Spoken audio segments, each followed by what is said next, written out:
Iyo abatuye isi basatiriye impera z'umwaka ndetse n'intangiriro z'ukurikiyeho, imvugo n'indamukanyo zose ziba zigaruka ku minsi mikuru ibiri ikomeye yizihizwa muri icyo gihe, Noheli n'Ubunani. Nubwo iyi minsi yombi itaba mu mwaka umwe, ntibibuza ko bayiyumvamo basa n'abayizihiza nk'impanga. Mu Rwanda naho iyi minsi mikuru iritabirwa cyane, ku buryo nyuma yaho ku batari bake imifuka iba yera kubera kwirekura bisa no gusesagura muri iyo minsi mikuru iba yariteguwe ku buryo budasanzwe. Ariko se mbere y'umwaduko w'abazungu, aba bamenyekanye nka ba Rugigana biturutse kuri Rupiyasi Rugigana w'Irwaza wivuganywe n'abakemba ba Rukara rwa Bishingwe mu Gahunga k'Abarashi, Abanyarwanda bizihizaga iyihe minsi mikuru? Ikindi, muri iyo minsi mikuru Abanyarwanda benshi baba binovora akaboga, umuceri n'ifiriti bicicikana, ari nako babimanuza amacupa y'imitsama yiganjemo iya kizungu. Ariko se muri icyo gihe cya kera Abanyarwanda bari bafite ibihe biribwa? Kurikira iyi video yose umenye iminsi mikuru ikomeye yizihizwaga n'Abanyarwanda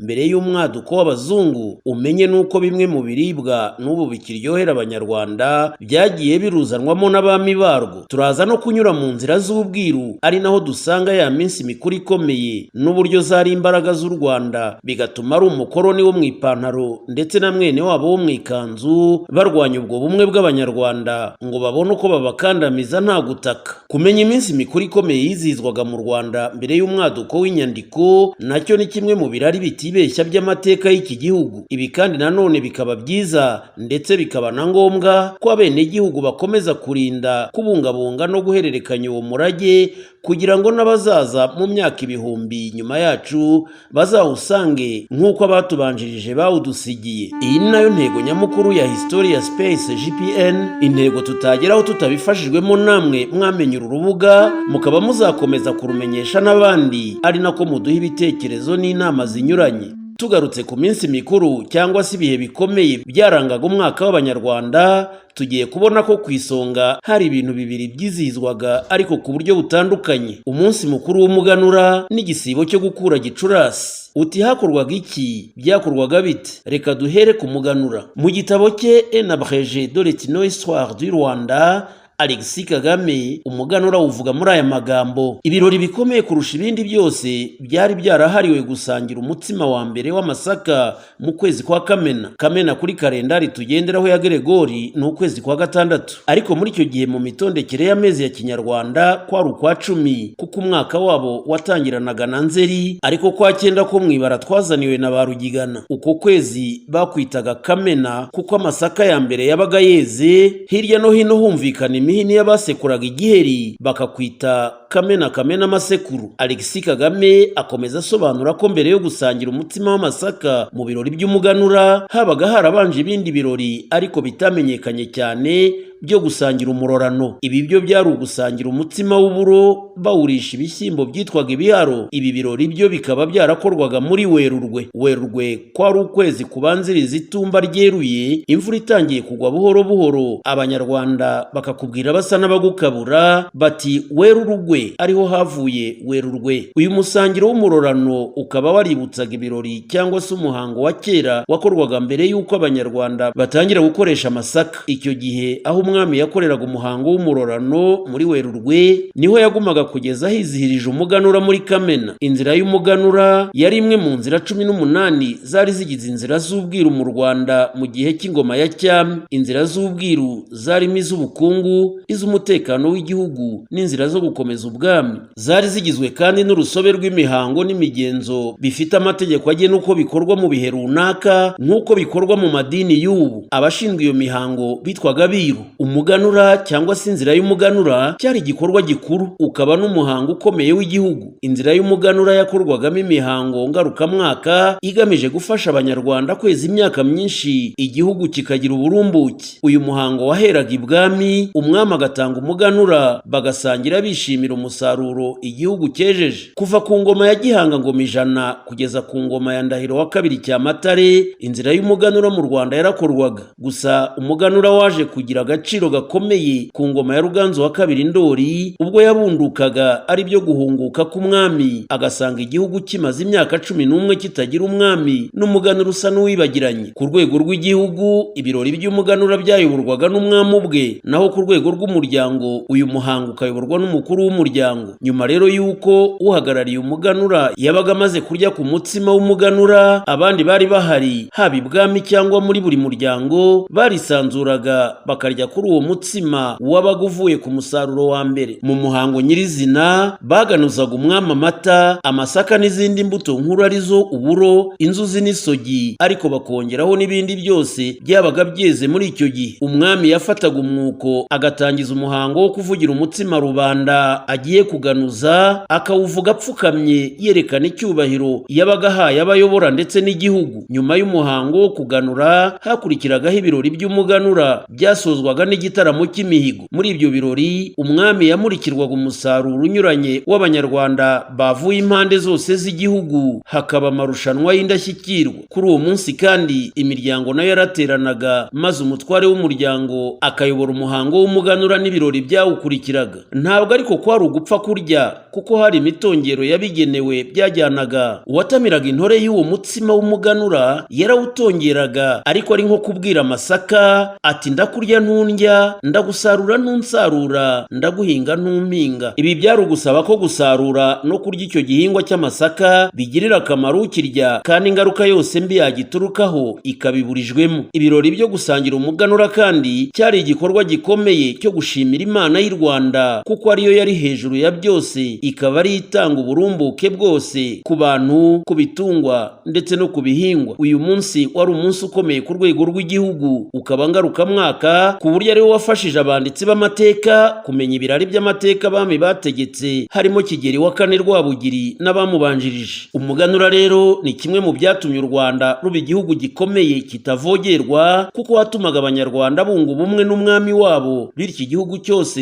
kikaba kiri mu bumwe bw'indatana. Ibyo bikarakaza cyane abakoloni bari baramaze kurwigarurira. Ntibyatinze umuhango w'umuganura mu Rwanda waje guhagarara ku ngoma y'umwami Yuhi wa gatanu Musinga, ubwo Umwiru Gashamura ka Rukangirashyamba wari ushinzwe imihango yawo yacirwaga i Burundi mu mwaka w'1925. Abazungu, abapadiri ku isonga, baje kumurega kuvanga amasaka n'amasakaramentu, bishatse kuvuga ko abanyarwanda n'umwami wabo Musinga bari bagitsimbaraye ku mihango gakondo irimo n'umuganura w'amasaka, baranze kuyoboka iyobokamana abazungu bazanye, n'uwemeye akabivanga byombi. Nyuma y'uko u Rwanda rubonye ubwigenge, abanyarwanda bakomeje kwizihiza umuganura bucece mu miryango yabo. Nyuma ubutegetsi bwiswe ubwa Repubulika ya kabiri buza kuwusubizaho mu mwaka w'1980, aho kuva icyo gihe wizihizwaga tariki ya mbere Kanama buri mwaka, ndetse ukaba n'umunsi w'ikiruhuko, umunsi wa konji. Muri iki gihe noneho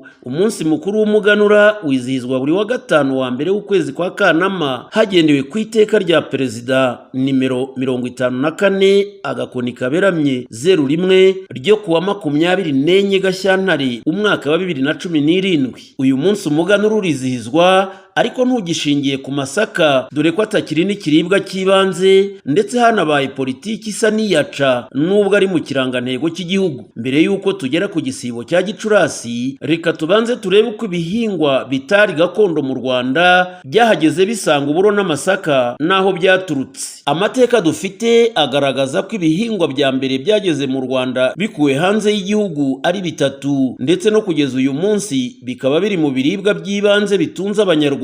Ibyo bihingwa ni ibishyimbo, amashaza n'ibijumba. Ibishyimbo le haricot byavuye mu gace ka Bushengero muri Uganda y'ubungubu, bikaba byarazanywe n'abanyarwanda muri kimwe mu bitero bagabye muri kariya gace ku ngoma ya Kigeli wa kabiri Nyamuheshera. Ibishyimbo bigeze mu Rwanda byahawe umwanya w'icyubahiro mu biribwa by'ingenzi, aho bamwe babyitaga inyama z'abatindi, kandi n'ubu igishyimbo kiracyayoboye. Abanyarwanda bari bafite igishyimbo bitaga igiharo le haricot senone, ariko ariko cyahise gihigikwa n'ibishyimbo bishyashya kiribagirana. Uretse kuba ibishyimbo bishya byavuye mu bushengero byari biryoshye kandi bifite intungamubiri, byanahise byinjizwa mu mihango ikomeye, bishyirwa mu maturo yahabwaga abakurambere mu gihe cyo guterekera, bituma cya giharo kibagirana burundu. Igihingwa kindi gikomeye mu bwiza no mu buryohe cyaje nyuma y'ibishyimbo ni amashaza. Amashaza le petit pois yazanywe mu Rwanda mu nzira zimwe n'iz'ibishyimbo byajemo. Amateka hari agaragaza ko amashaza yazanywe n'Abanyarwanda mu gitero cyagabwe ku ngoma ya Kigeli wa kane Rwabugiri. Ni mu gitero Rwabugiri yagabye mu gace ka Butembo uyu munsi haherereye muri Kongo Kinshasa, nibwo babonye amashaza yari atazwi mu Rwanda bahita bayazana. Amashaza bamwe bita amageri n'uyu munsi ari mu biribwa bikunzwe kandi bihenze mu Rwanda. Igihingwa cya gatatu cyazanywe muri ibyo bihe kandi n'ubu kikihagazeho ni ibijumba. Ibijumba la patate douce babikuye mu gace ka Gikore muri Uganda y'ubu, nabwo mu bitero byagabweyo na Kigeli wa kane Rwabugiri. Alexis Kagame avuga ko mbere mu Rwanda bahingaga ubwoko bw'ikijumba cyitwaga gafuma, ngo karagati keraga ikijumba kimwe kandi inshuro imwe mu mwaka wose. Gusa ikiza cy'ako kajumba ngo kashoboraga kubikwa igihe kinini katarabora. Rwabugiri n'ingabo ze mu gitero cya Gikore bakimara kubona ibijumba yahise ategeka buri ngabo yose gutahana umugozi wabyo ku ruhembe rw'umuheto. Abatubikiye aya mateka bavuga ko umwami Rwabugiri ubwe yashyizeho ahantu imigozi y'ibijumba yatuburirwaga imbere mu rugo rwe rwari igiseke. Uko imigozi mishya y'ibijumba yagendaga ikwira, cya kindi cyitwaga gafuma cyagendaga kiva mu nzira kugeza kizimiye burundu nka cya gishyimbo cy'igiharo. Aya mateka tuyakesha Abiru bariho mu gihe byabaga n'abavutse muri icyo gihe barimo Nyamuhenda wa Kajeje, Sezibera wa Rutikanga, Senyakazana wa Mushyo ndetse na Kayijuka ka Nyantaba. Uko ari bane bakaba bari Abiru b'ibyatwa, bari barabaye ibwami kuva mu bwana bwabo, nk'uko Alexis Kagame yabyanditse muri Un abrégé de l'histoire du Rwanda. Dusoza kuri iki gika cy'inkomoko ya bimwe mu bihingwa tubona mu Rwanda, turabona ko nubwo guhera ku gihe cy'ubukoroni kugeza ubu hiyongereyeho ibindi byinshi mu moko atandukanye, bya bihingwa bitanu bya mbere twabonye haruguru bigihari. Ibyo ni uburo, amasaka, ibishyimbo, amashaza n'ibijumba. Ikindi ni uko mu rwego rwo guteza imbere imirire n'imibereho myiza y'abaturage, iruhande rwo kuzana ibihingwa bishya, habayeho no kuzana irindi tungo rishya ritari rimenyerewe mu Rwanda. Aha naho Alexis Kagame atubwira ko mu kindi gitero cyagabwe mu bushengero ku ngoma ya Kigeli wa kabiri Nyamuheshera, Abanyarwanda bahanyaze umukumbi w'ihene. Umwami Kigeli wa kabiri Nyamuheshera ngo uyu mukumbi w'ihene yiyemeje kuwugira uwe bwite, yikurikiranira ukororoka kwazo kugira ngo zikwire muri rubanda. Yari yarazihaye izina ry'akamenesho, ashyiraho n'umushumba wazo uzishinzwe, nk'uko ishyo ry'inka ryabaga rifite umutahira. Ubworozi bw'izo hene bwarakomeje ibwami, ndetse igihe habaye imyiyereko nazo zigatambagizwa zikamurikwa kugeza ahagana ku ndunduro y'ubwami. Umutahira wazo wa nyuma ni uwitwaga Bunyereri bwa Muhozi ku ngoma ya Yuhi wa gatanu Musinga, akaba yari atuye mu Gishubi hafi ya Kayenzi, ubu ni mu karere ka Kamonyi mu majyepfo y'u Rwanda. Kugira ngo umenye ko abami b'u Rwanda n'abiru babo bari bashishikajwe n'imibereho myiza ya rubanda kandi ishingiye ku kurya neza, nuko mu Bwiru uzasangamo imihango cyangwa se inzira z'ubwiru nyinshi zerekeye kuzamura umusaruro w'ibiribwa, kuzamura ubukungu muri rusange. Muri izo nzira twavuga inzira y'ishora, inzira y'inzuki, inzira y'umuhigo, inzira ya muhekenyi, inzira ya rukungugu, inzira ya Kivu n'inzira y'umuganura. Turaza kuzigarukaho. Izi nzira nizo umwami w'u Rwanda yanyuzagamo ibyifuzo yagezaga ku Mana y'u Rwanda kugira ngo iruhe byose Abanyarwanda babaga bakeneye, nk'uko byumvikana ko ari ugusaba amata, ubuki, inyama z'umuhigo n'ubuzima bwiza bw'inka. Harimo kandi kwirukana ibihe bibi nk'amapfa n'imyuzure, guhagarika muryamo mu matungo no gusaba uburumbuke bw'imyaka. Gusa nk'uko tugiye kubibona mu buzima bw'igihugu, harimo n'imihango ishingiye ku mubabaro n'agahinda cyanyuzemo mu mateka yacyo. Tugiye kureba ibyerekeye gukura Gicurasi cyangwa se inzira ya Gicurasi. Bitandukanye n'umuganura wari umwanya w'ibirori bisesuye byo kurya, kunywa no kwidagadura, Abanyarwanda bari bafite ikindi gikorwa ngarukamwaka, aricyo cy'akababaro, gukura Gicurasi cyangwa se icyunamo cya Gicurasi. Umuhango wo gukura Gicurasi ukomoka ku rupfu rwa Ndahiro Cyamatare waguye mu bugamba mu Kingogo aziza amahari y'ingoma cyangwa se intambara z'izungura. Icyo gihe nyuma y'itanga rya Yuhi wa kabiri Gahima, ibikomangoma by'i Rwanda byasubiranyemo bigomeka kuri Ndahiro wa kabiri Cyamatare maze baramurwanya karahava. Muri icyo gihe nibwo Nsibura Nyebunga w'i Bunyabungo yateye u Rwanda, ahera kuri izo mvururu yibasira Ndahiro Cyamatare wari mu bugamba mu Kingogo. Ubutwari Ndahiro wa kabiri Cyamatare yagaragaje muri uru rugamba, umusingakazi akaba n'umusizikazi w'ibihe byose Nyiraruganzu Nyirarumaga yabwimakaje mu gisigo yise aho ishokeye inshotsi ya Gitarama. Iki gisigo cyari kigamije kuvuga ko umwami Ndahiro Cyamatare yapfiriye u Rwanda, aho amariye kohereza umuhungu we Ndori kwa nyirasenge Nyabunyana ikaragwe k'Abahinda, yavuye mu Nduga ajya gutura ku gasozi kitwaga Gitarama ho mu Kingogo. Kuri iyo Gitarama niho ingabo z'Abanyabungo n'iz'Abagara zamusanze zimuteye, nawe arazisanganira, urugamba rurarema. Ingamba zararemye, Ndahiro Cyamatare akomerekera mu mabega ya Gitarama mu mubande wiswe kuva ubwo mwirasaniro, nuko yambuka Kibirira ayivogera avirirana umuvu w'amaraso, aza kugwa mu gico cy'ingabo za Nzira umwami w'Ubugara wari watabaye Nsibura, zimutsindira Ugarama hiswe irubi rw'inyundo byo kuhavuma. Muri icyo gihe umugabekazi Nyirandahiro Nyirangabo n'abakobwa be hamwe n'abandi bakobwa benshi b'ibwami barafatwa, bicirwa ahantu haje kwitwa kuva ubwo mu miko y'abakobwa. Icyo gihe nibwo ingoma ngabe y'u Rwanda Rwoga yanyazwe yivuganwa n'ababisha. Guhera ubwo rero umushi Nsibura Nyebunga amara imyaka 11 yidegembya mu Rwanda, arucura bufuni na buhoro, igihugu yaragihinduye umusaka, mbese kimeze nk'ikigiye kuzima burundu. Ibi Nsibura Nyebunga umwami w'i Bunyabungo akaba yarabikoreraga kwihimura ku Rwanda kubera inzika yararufitiye. Uyu Nsibura Nyebunga yari mwene muri Yamuhoye, yari yaravukiye mu Bugesera, aho nyina yaje amutwite azanyweho umunyago n'ingabo zo mu Bugesera zari zaratabaye Mibambwe wa mbere Mutabazi Sekarongoro mu gitero yari yagabye mu Bunyabungo agamije guhorera nyina Nyiramibambwe Nyabadaha. Abashi batwikiye mu nzu igihe Abanyoro bateye u Rwanda, inzu y'ibwami gahungira Rusozi h'i Bukavu, kugira ngo ahorere nyina Nyiramibambwe. Mibambwe wa mbere Mutabazi Sekarongoro amaze guhashya Abanyoro, yateye muri Yamuhoye mu rugamba yatabawemo na Nsoro wa kabiri Sangano w'Ubugesera na Ntare wa mbere Rushatsi w'i Burundi. Icyo gihe muri Yamuhoye yaguye ku rugamba, umugore we wari utwite ajyanwaho umunyago n'ingabo z'Ubugesera. Nibwo rero habyariye Nyebunga. Amaze gukura, Abanyabungo baza kumwiba mu Bugesera, baramujyana baramwimika, ahabwa izina rya Nsibura. Ubwo rero atera u Rwanda n'ubundi rwari rwaraciwemo ibice n'intambara z'izungura hagati ya Cyamatare na bene se banze kumuyoboka,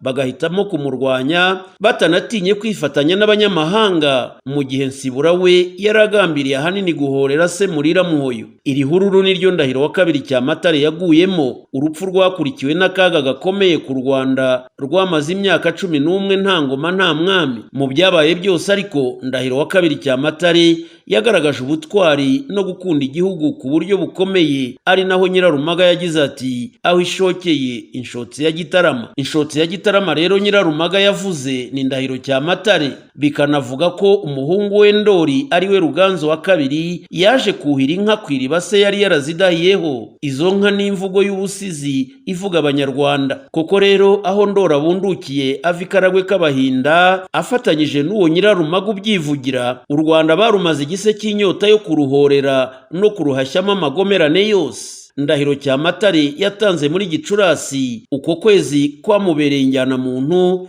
bituma mu Rwanda urwibutso rw'urwo rupfu rugira umuhango wiswe gukura Gicurasi. Bikaba kandi kwerera ukwezi gushya kwa Kamena cyangwa se kwirukana imiziro, mu Bwiru bikitwa gusenda imisaka. Iyo mihango rero yasozwaga n'umuhango w'umuganura. Kamena yaboneka ikabikuye Gicurasi, ingoma zikavuga, abarongora bakarongora, imandwa zikabandwa. Ibintu byabaga bibujijwe mu cyunamo cya Gicurasi. Mu gutangira iki gisibo, umwiru mukuru yaratangazaga atumva rubanda, ingoma ziraziritse, nta umara urubanza, nta wivuga, nta uvuza impundu, nta ngoma yongera kuvuga keretse indamutsa gusa. Urupfu rwa Ndahiro Cyamatare rwabaye isoko y'imiziro mu mateka y'ibwami. Umugezi wa Kibirira uturuka mu misozi ya Gitarama na Rugarama wagera Gatumba ukiroha muri Nyabarongo ku mpamvu z'uko wanyoye amaraso y'umwami waciriweho iteka ry'uko nta mwami w'u Rwanda uzongera kwambuka uwo mugezi wa Kibirira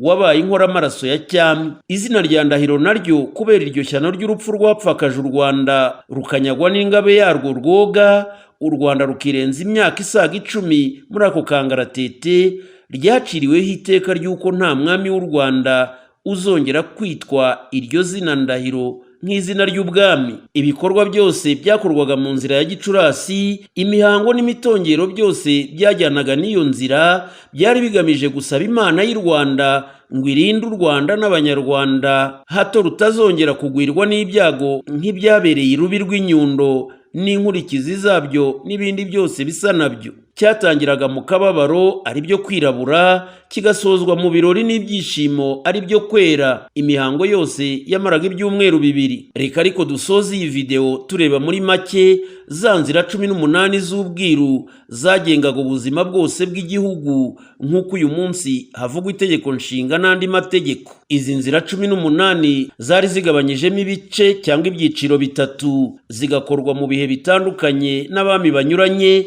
bitewe n'umwami wimye ingoma n'inshingano yari afite zishingiye ku izina rya cyami yabaga yahawe. Habanzaga inzira z'uburumbuke, zikaba zarizi 5 zikurikira. Inzira ya rukungugu, iyi nzira yakorwaga hagamijwe kurwanya amapfa yateye mu gihugu havugwa imitongero cyangwa se amagambo agamije kwirukana ayo mapfa mu gihugu, ariko igakorwa mu buryo bumeze nko kwishima. Ayo magambo yavugwaga aboneka mu gisigo cya Nyakayonga ka Musare, urugumye urukanga umwami.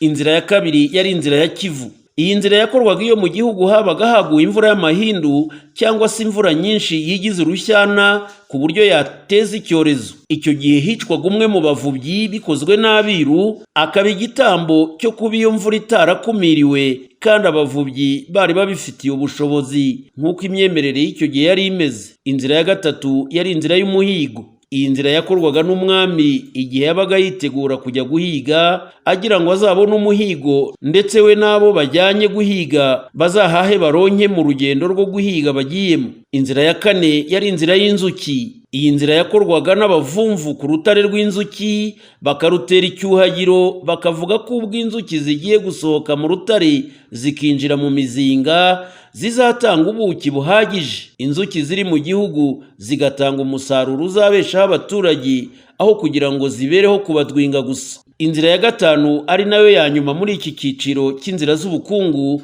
yari inzira ya muhekenyi. Iyi nzira yakorwaga n'aborozi b'amatungo atandukanye nk'inka n'andi bagira ngo bakumire imize mu matungo, by'umwihariko indwara yari yarateye mu matungo iturutse mu Bugande yitwa uburenge. Mu cyiciro cya kabiri hazaga inzira z'imihango ya cyami, zikaba zarizi inzira 8 zikurikira. Iya mbere yari inzira y'umuriro. Iyi nzira yakorwaga iyo habaga hagiye kwimika umwami witwa Yuhi, kuko yabaga ari umwami w'umuriro, byaramaze kugenwa n'abiru bafatwaga nk'abanyamabanga b'ibwami. Inzira ya kabiri muri iki cyiciro yari inzira y'umuganura. Iyi nzira yakorwaga hishimirwa umusaruro wabonetse mu mwaka w'ihinga ushize ndetse hitegura umwaka ugiye gukurikiraho, igakorwa haribwa imbuto nkuru z'igihugu arizo uburo, wa murorano twabonye wari nk'integuza y'umuganura ukaribwa muri Werurwe, naho ku muganura nyirizina muri Kamena hakaribwa umutsima w'amasaka, bigahera ibwami bigakwira muri rubanda hose, hakanyobwa n'inzoga z'amarwa, kandi kugeza n'ubu umuganura ukaba ukiriho nubwo wahindutseho byinshi. Inzira ya gatatu muri iki cyiciro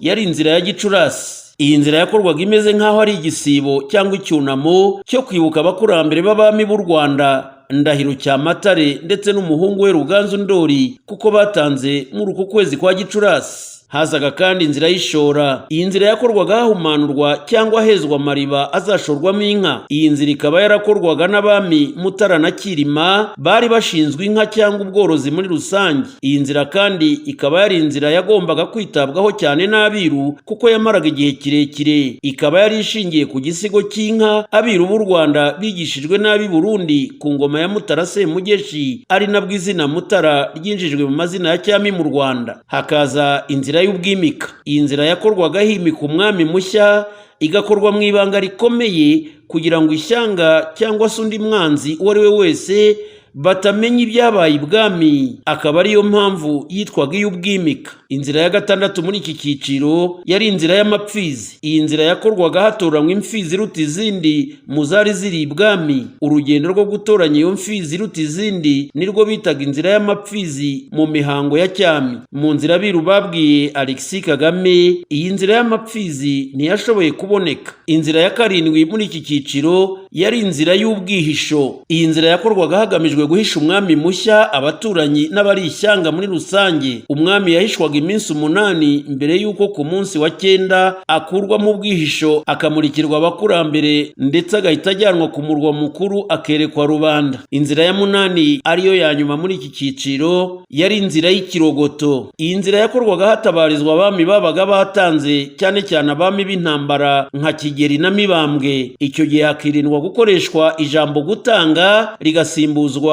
ijuru ryaguye n'andi yerekanaga ko mu gihugu habaye ibyago bikomeye. Icyiciro cya gatatu ari nacyo gisoza cyari kigizwe n'inzira z'intambara arizo z'umutekano, zikaba zarizi 5 zikurikira. Inzira y'inteko. Iyi nzira yakorwaga mbere y'uko hagabwa igitero kugira ngo barebe niba igitero bagiye kugaba bazagitsinda. Kubera ko rero bayikoraga bicaranye n'umwami kandi umwami akaba aticara ahubwo ateka, bahitaga guteka ku nteko ariyo ntebe y'umwami. Inzira ya kabiri muri iki cyiciro yari inzira yo kwambika ingoma. Iyi nzira yakorwaga hakusanywa ibinyita, ni ukuvuga ibice by'ibanga ari byo bishahu by'abatware cyangwa abahinza bapfiriye ku rugamba, bikazanwa ku ngoma ngabe bikitwa kwambika ingoma. Muri iyi nzira akaba ari byo byakorwaga. Inzira ya gatatu muri iki cyiciro yari inzira yo kwasira. Iyi nzira yo kwasira yakorwaga iyo umwami yabaga aciye agahigo nko kwasira ingoma inshuro 7 cyangwa 9, akaba aciye agahigo ko kwica abagome benshi bakomeye kandi yikurikiranyije, bakabyita kwasira. Inzira ya 4 muri iki cyiciro yari inzira y'umugaru. Iyi nzira yakorwaga hahumanurwa cyangwa haterwa icyuhagiro intwaro z'ababisha babaga bateye u Rwanda, cyangwa mu gihe ku nkiko z'u Rwanda habaye imyivumbagatanyo byakundaga gukorwa n'abami b'intambara aribo Kigeli na Mibambwe. Inzira ya 5 ari nayo ya nyuma kuri iki cyiciro yari inzira y'urugomo. Iyi nzira yakorwaga umwami wimye ingoma yiragiza Imana n'abakurambere kugira ngo bene se batazateza ikibazo ingoma nshya yimye, cyangwa se ngo bateze imidugararo n'intambara bayirwanira, bya bindi twise intambara z'izungura. Yakorwaga nanone umwami amaze gutanga, abami bibukwa bayikoze bakaba ari Kirima Rujugira, Yuhi Mazimpaka na Kigeli Ndabarasa. Mu Giswahili bati mukosa mila ni mtumwa, ngutagira umuco aba ari umucakara. Abanyarwanda nabo bati agahugu katagira umuco karacika. Nanjye nti twihatire kumenya aho tuva, nibyo bizatuyobora neza aho tujya. Niba wari utarakora subscribe kuri HISTORIA Space JPN,